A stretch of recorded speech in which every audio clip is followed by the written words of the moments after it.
Assalamualaikum warahmatullahi wabarakatuh.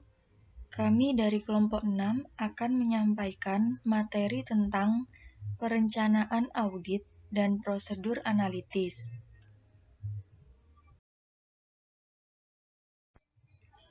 Berikut nama anggota kelompok kami.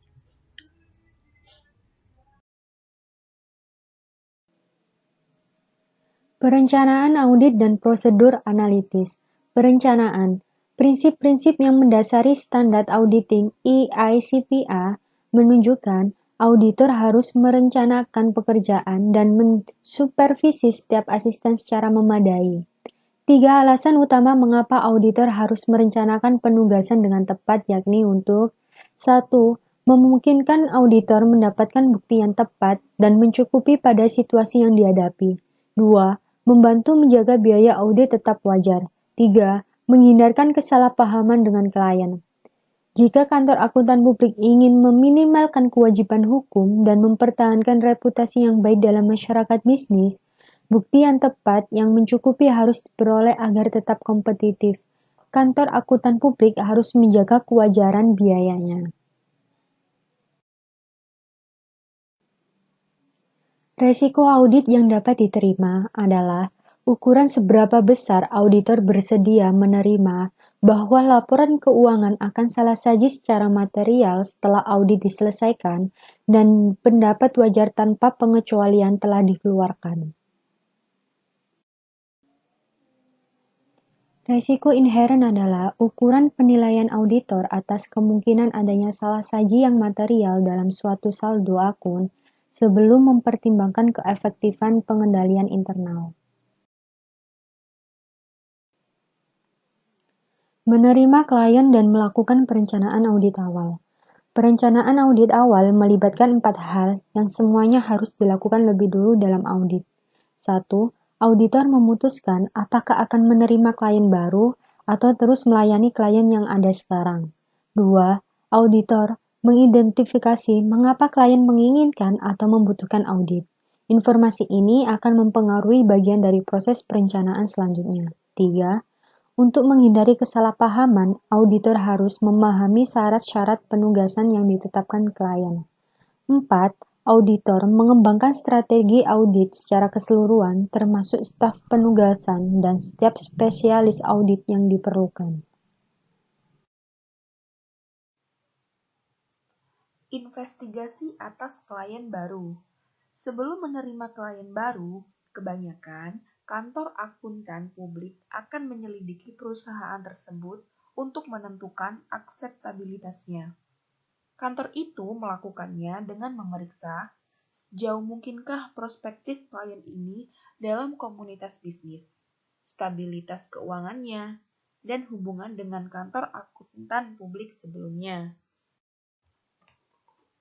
Standar auditing AICPA juga mengharuskan auditor menentukan apakah kerangka kerja pelaporan keuangan yang akan digunakan oleh manajemen untuk menyiapkan laporan keuangan itu sudah sesuai.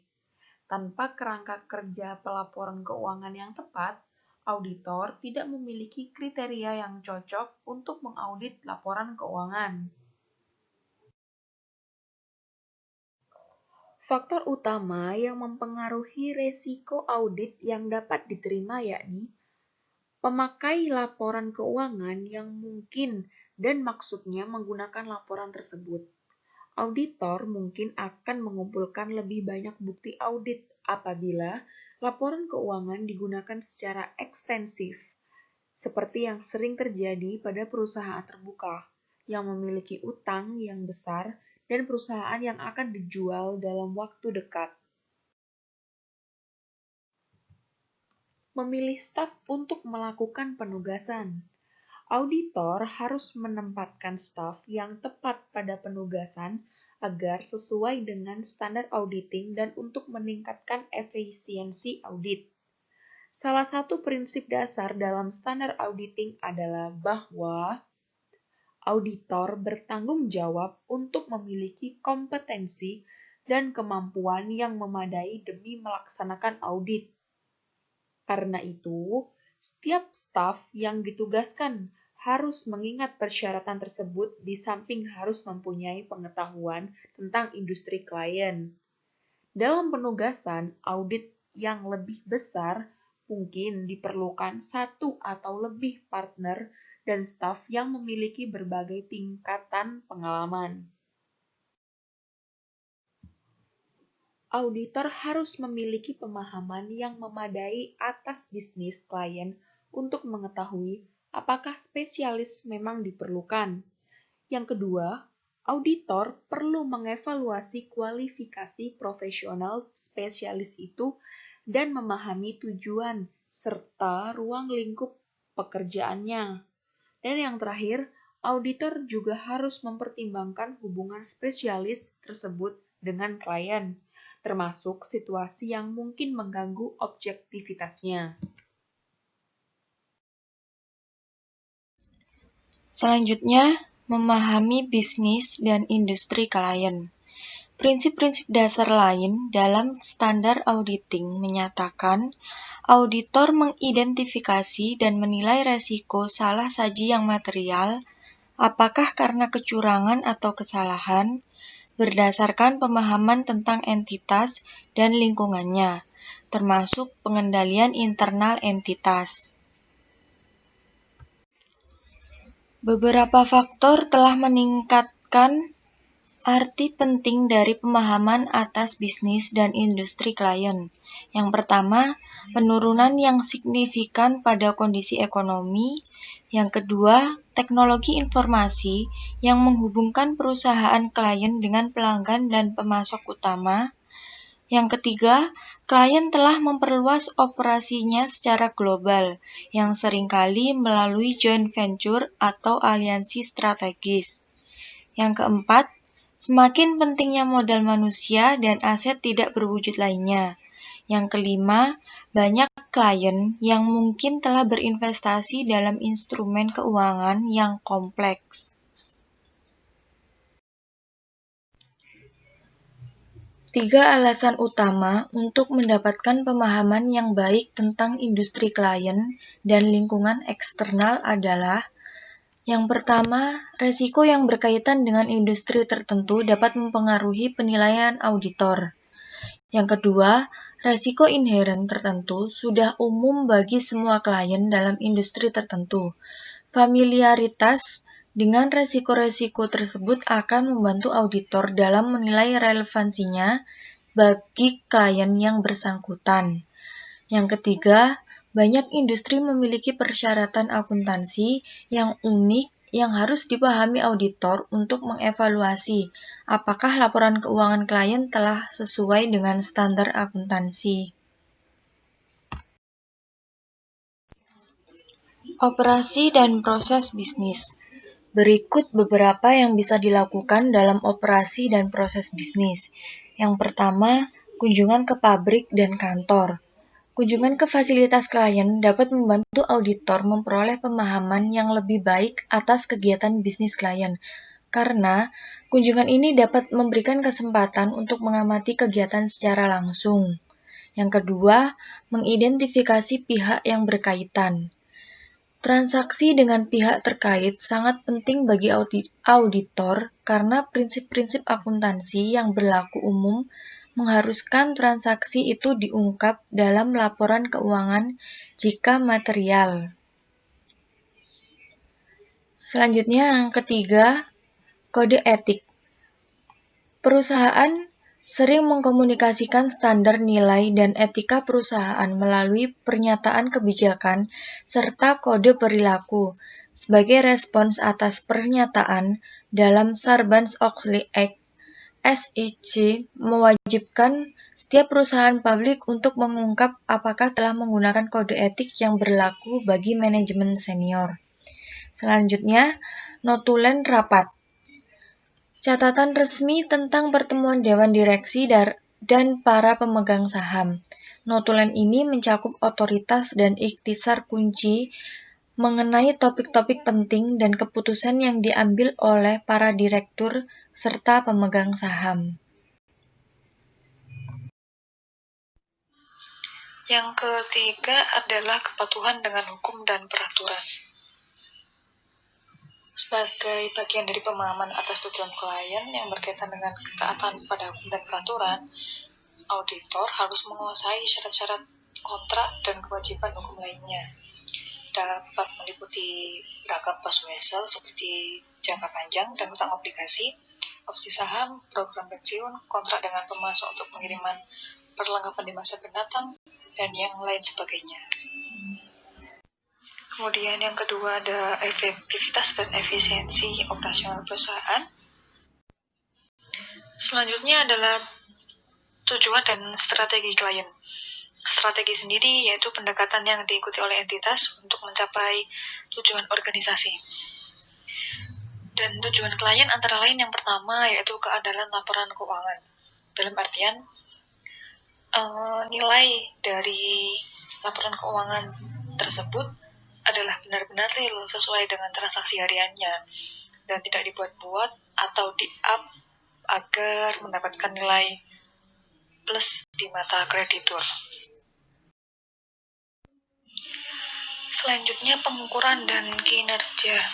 Sistem pengukuran kinerja klien termasuk indikator-indikator kinerja penting yang digunakan oleh manajemen dalam mengukur setiap kemajuan dalam mencapai tujuan perusahaan. Indikator ini melampaui angka laporan keuangan seperti penjualan dan laba bersih yang mencakup ukuran yang disesuaikan dengan klien dan tujuannya.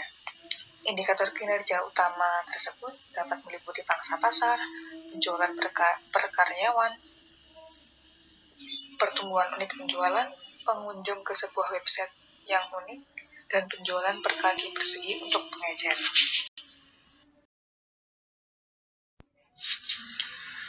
Kemudian ada menilai resiko. Penilaian auditor atas risiko bisnis klien harus mempertimbangkan industri klien dan faktor eksternal lainnya seperti strategi bisnis dan proses faktor internal lainnya.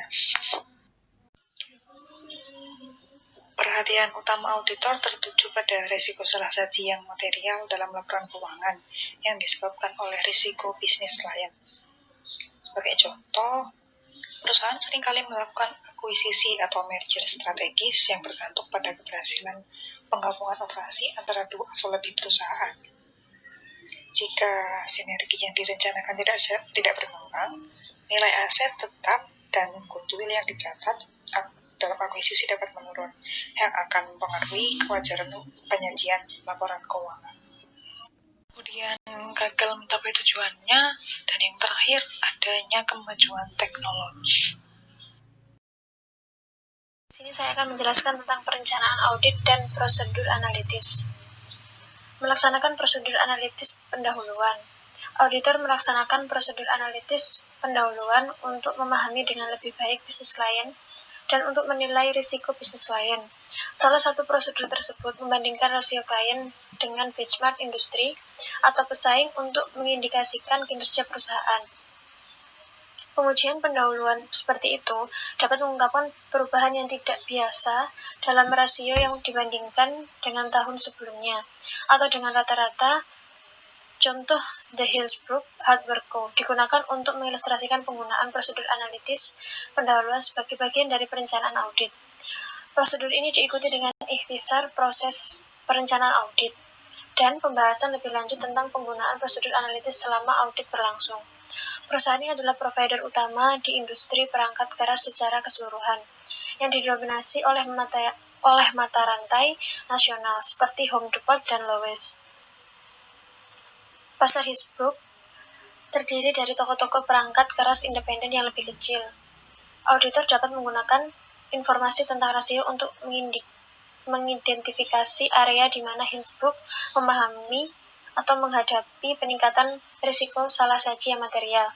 Ukuran-ukuran profitabilitas mengindikasikan bahwa Hillsborough beroperasi cukup baik, meskipun ada peningkatan persaingan dari sejumlah mata rantai nasional yang lebih besar.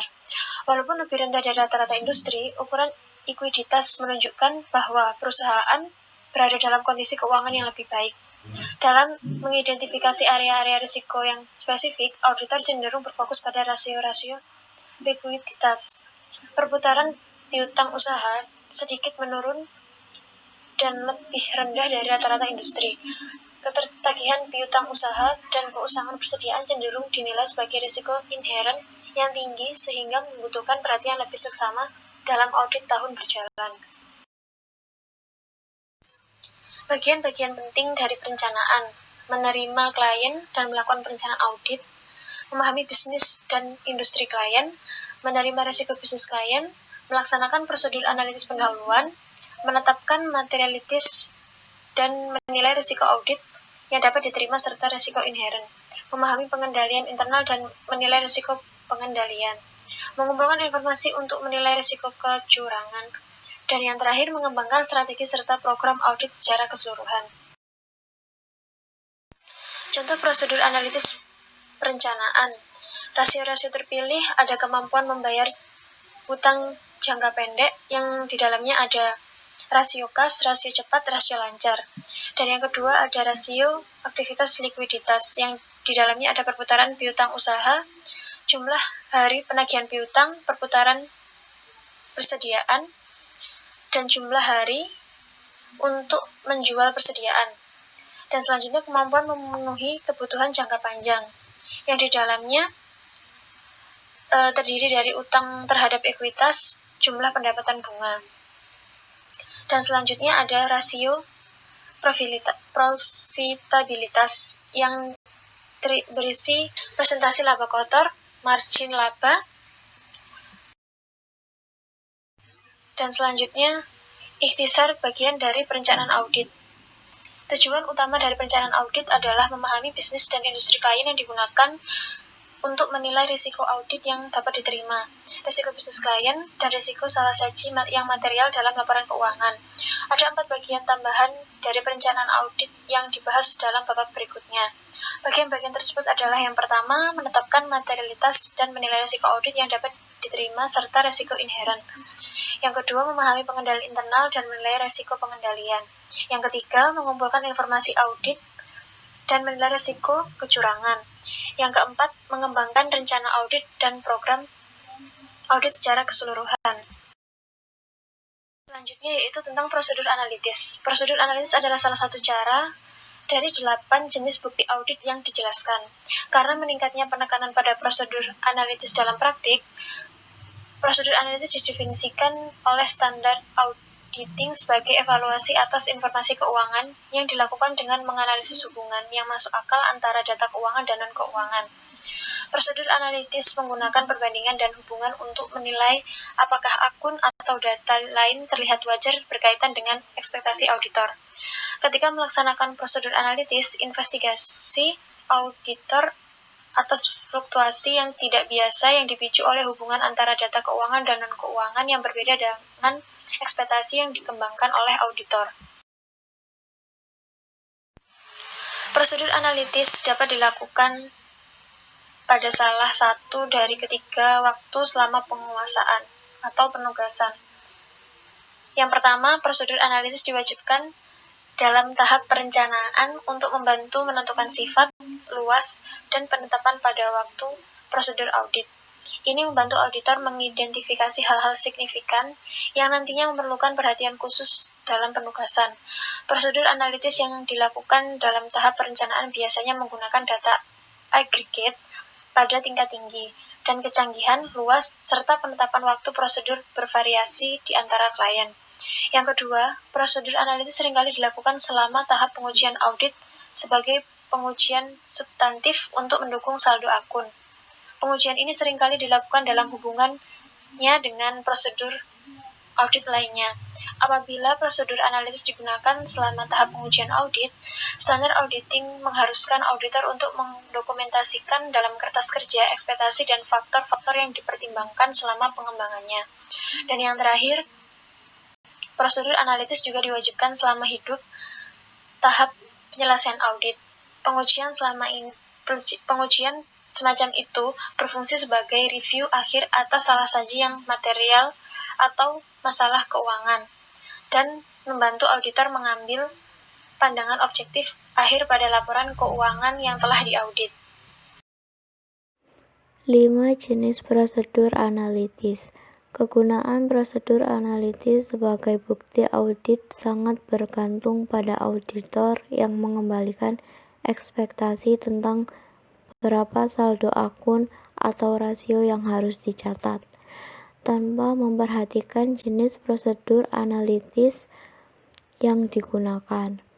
Auditor mengembangkan ekspektasi menyangkut saldo atau akun rasio dengan mempertimbangkan informasi dari periode sebelumnya, tren industri, ekspektasi anggaran yang disiapkan klien, dan informasi non-keuangan.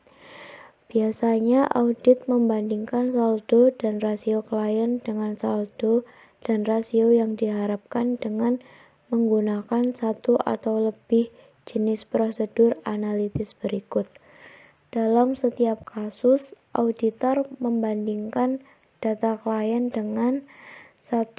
Data industri, 2. Data periode sebelumnya yang serupa, 3. Hasil yang diharapkan yang ditentukan klien, 4. Hasil yang diharapkan yang ditentukan auditor, dan yang kelima, hasil yang diharapkan dengan menggunakan data non-keuangan. Berikut adalah contoh informasi audit tentang klien serta rata-rata perusahaan dalam industri klien. Informasi tentang klien untuk kedua rasio, perusahaan terlihat stabil tanpa ada indikasi kesulitan. Tetapi jika menggunakan data industri untuk mengembangkan ekspektasi tentang dua rasio tahun 2013, kita berharap kedua rasio klien meningkat, walau kedua rasio itu sendiri tidak menunjukkan masalah yang berarti. Data ini mengilustrasikan pengembangan ekspektasi dengan menggunakan data industri dapat memberikan informasi yang berguna tentang klien dan salah saji yang material. Mungkin perusahaan telah kehilangan pangsa pasar, penetapan harganya tidak kompetitif, telah mengeluarkan biaya yang abnormal, atau mungkin memiliki item persediaan yang usang, atau melakukan kesalahan dalam mencatat pembelian. Auditor harus menentukan apakah kedua hal yang terjadi terakhir memberikan kepastian yang layak bahwa laporan keuangan tidak salah saji. Manfaat paling penting dari perbandingan industri adalah membantu memahami bisnis klien dan sebagai indikasi atas kemungkinan adanya kegagalan keuangan. Tetapi mungkin kurang membantu auditor dalam mengidentifikasi salah saji yang potensial. Adapun kelemahan utama penggunaan rasio industri dalam auditing yaitu perbedaan antara sifat informasi keuangan klien dan perusahaan yang membentuk total industri. Karena data industri adalah rata-rata yang lebih luas, perbandingannya mungkin tidak berarti. Seringkali lini bisnis klien tidak sama seperti standar industri. Selain itu, perusahaan yang berbeda menerapkan metode akuntansi yang juga berbeda, sehingga mempengaruhi komparabilitas data. Membandingkan saldo tahun berjalan dengan tahun sebelumnya. Cara mudah untuk melakukan pengujian ini adalah mencantumkan hasil neraca saldo tahun lalu yang telah disesuaikan ke dalam kolom terpisah dari spreadsheet neraca saldo tahun berjalan. Auditor dapat dengan mudah membandingkan saldo tahun berjalan dengan tahun sebelumnya untuk memutuskan secara dini dalam audit apakah suatu akun harus mendapat perhatian lebih dari biasanya karena terjadi perubahan yang signifikan dalam saldo. Membandingkan rincian total saldo dengan rincian yang serupa untuk tahun sebelumnya. Jika operasi klien dalam tahun berjalan tidak banyak berubah, Sebagian besar rincian yang membentuk total laporan keuangan juga harus tetap tidak berubah. Dengan membandingkan secara singkat rincian periode berjalan dengan rincian periode sebelumnya yang serupa, auditor seringkali mengisolasi informasi yang memerlukan pemeriksaan lebih lanjut. Perbandingan rincian dapat berbentuk perbaikan dan akun lainnya untuk tahun berjalan dengan tahun sebelumnya atau rincian pada suatu waktu tertentu, misal membandingkan rincian utang pada akhir tahun berjalan dengan akhir tahun sebelumnya. Menghitung rasio dan hubungan persentase untuk dibandingkan dengan tahun sebelumnya. Membandingkan total atau rincian tahun berjalan dengan tahun sebelumnya memiliki dua kelemahan. Yang pertama, hal itu tidak mempertimbangkan pertumbuhan atau penurunan aktivitas bisnis. Yang kedua, hubungan data yang satu dengan yang lainnya, seperti penjualan dengan harga pokok penjualan, diabaikan. Rasio dan hubungan persentase dapat mengatasi kedua kelemahan itu. Berikut perbandingan dan hubungan internal. Rasio atau perbandingan. Perputaran bahan baku untuk perusahaan manufaktur. Komisi penjualan dibagi dengan penjualan bersih. Retur penjualan dan pengurangan harga dibagi dengan penjualan kotor. Beban piutang tak tertagih dibagi dengan penjualan bersih. Masing-masing bahan manufaktur sebagai persentase dari total beban manufaktur. Sedangkan kemungkinan salah saji persediaan atau harga pokok penjualan atau keusangan persediaan bahan baku. Salah saji komisili penjualan, mengklasifikasi retur penjualan dan pengurangan harga atau retur pengurangan harga yang belum tercatat sesuai akhir tahun. Salah saji penyisihan untuk piutang tak tertagih. Salah saji yang signifikan dari masing-masing beban total.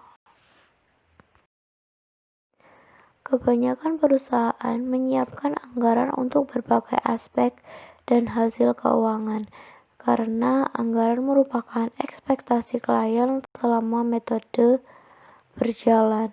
Auditor harus menyelidiki perbedaan yang paling signifikan antara hasil yang dianggarkan dan hasil aktual, karena area ini dapat mengandung salah saji yang potensial. Jika tidak ada perbedaan, salah saji tidak mungkin terjadi. Apabila data klien dibandingkan dengan anggaran, ada dua kepentingan khusus. Yang pertama, auditor harus mengevaluasi apakah anggaran itu merupakan rencana yang realistis. Dalam beberapa organisasi, anggaran disiapkan untuk merupakan rencana asal-asalan sehingga bukan merupakan ekspektasi realistis. Informasi semacam itu memiliki nilai yang rendah sebagai bukti audit. Pembahasan tentang prosedur anggaran dengan personil klien digunakan untuk memenuhi tujuan ini. Kepentingan kedua adalah kemungkinan bahwa informasi keuangan ini terjadi. Auditor tidak akan menemukan perbedaan ketika membandingkan data aktual dengan data yang dianggarkan. Meskipun ada salah saji dalam laporan keuangan, penilaian risiko pengendalian dan pengujian audit yang terinci atas data aktual biasanya dilakukan untuk meminimalkan masalah ini.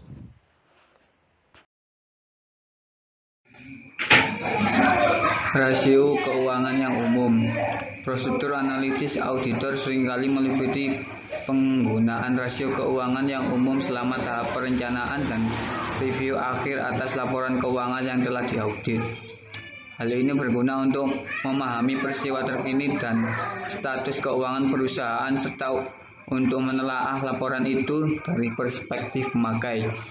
Analisis keuangan yang umum dapat mengidentifikasi secara efektif bidang permasalahan yang mungkin, di mana auditor dapat melakukan analisis tambahan dan pengajuan audit, serta bidang permasalahan yang dihadapi perusahaan di mana auditor dapat memberikan bantuan lainnya.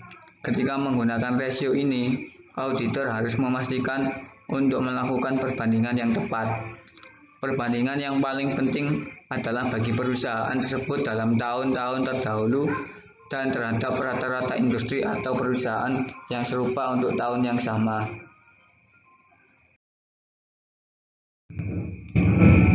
Kemampuan membayar utang jangka pendek. Perusahaan membutuhkan tingkat likuiditas yang wajar untuk membayar utangnya ketika jatuh tempo. Dan ketiga rasio tersebut mengukur likuiditas. Jadi menelaah ketiga rasio itu akan terlibat bahwa rasio kas itu mungkin berguna untuk mengevaluasi kemampuan membayar utang dengan segera. Sedangkan rasio lancar memerlukan konversi aset seperti persediaan dan piutang usaha menjadi kas sebelum utang dapat dibayar. Perbedaan yang paling penting antara rasio cepat dan rasio lancar adalah pencantuman persediaan dalam aset.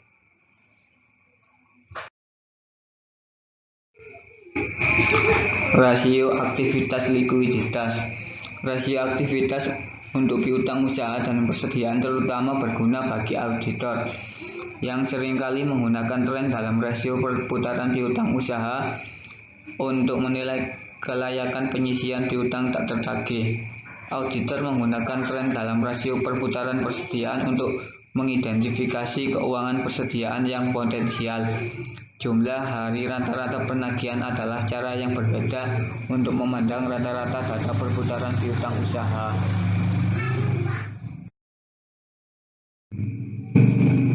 Kemampuan untuk memenuhi kewajiban utang jangka panjang. Solvensi jangka panjang perusahaan bergantung pada keberhasilan operasi dan kemampuannya untuk memperoleh modal guna pelunasan, serta kemampuannya untuk melakukan pembayaran pokok dan bunga. Rasio utang terhadap ekuitas menunjukkan tingkat penggunaan utang dalam membiayai perusahaan. Jika rasio utang terhadap ekuitas terlalu tinggi, ini dapat menunjukkan bahwa perusahaan telah menggunakan seluruh kapasitasnya untuk meminjam dan tidak memiliki jaminan atas utang tambahan. Jika terlalu rendah, ini dapat berarti bahwa leverage yang tersedia tidak digunakan untuk kepentingan pemilik.